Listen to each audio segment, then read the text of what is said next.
அஸ்ஸலாமு அலைக்கும் வரஹ்மத்துல்லாஹி வபரகாத்துஹு.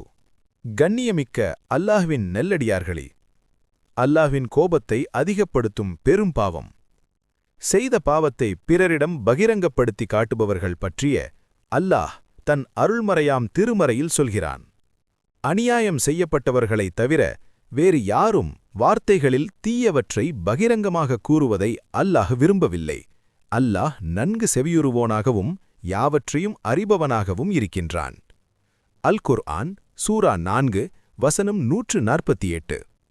ஸ்வர்க்கத்தின் ஜோதியாம் நமது சய்யிதுன் முர்சலீன் ஹல்ரத் நபிகள் நாயகம் ரசூல் ஸல்லல்லாஹு அலைஹி வஸல்லம் அன்னவர்கள் கூறினார்கள், இந்த உம்மத்தின் அதாவது சமுதாயத்தின் இறுதிக் காலத்தில் பூமியில் புதைந்து போதல், உருவமாற்றம், கல்லெறிதல் ஆகியவை ஈர்ப்படும்.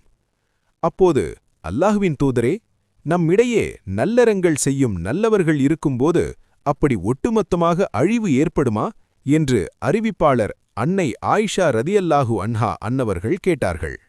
அதற்கு அல்லாஹ்வின் தூதர் ரசூல் ஸல்லல்லாஹு அலைஹி வஸல்லம் அன்னவர்கள் பதிலளித்தார்கள், ஆம், தீமைகளும் அநியாயங்களும் வெளிப்படையாக தோன்றி பரவிவிட்டால் அழிவு ஏற்படும் என்று பதிலளித்தார்கள். அறிவிப்பாளர் ஹல்ரத் ஆயிஷா ரதியல்லாஹு அன்ஹா அன்னவர்கள். ஆதார நூல் திர்மிதி ஷெரீஃப் 2185 ஹதீஸ். நல்லோர்களின் நற்சொற்கள். ஹல்ரத் உமர் இபின் அப்துல் அசீஸ் ரதியல்லாஹு அன்ஹு அன்னவர்கள் கூறினார்கள், அல்லாஹ் சில குறிப்பிட்டவர்களின் அதாவது தவறு செய்த சிலரின் பாவத்திற்காக பொதுமக்கள் அனைவரையும் தண்டிப்பதில்லை. ஆனால் தீமைகள் வெளிப்படையாக சமூகத்தில் நடக்கும்போது அப்போது அவர்கள் அனைவரும் அதை தடுக்காமல் பார்த்து கொண்டிருந்ததால் தண்டனைக்கு உரியவர்களாக ஆகிவிடுகிறார்கள். ஆதார நூல் முவத்தா பாகம் 2 பக்கம் 991. இப்பண்பு அல்லாஹ்வின் கோபத்தை பெரிதும் அதிகப்படுத்தும்.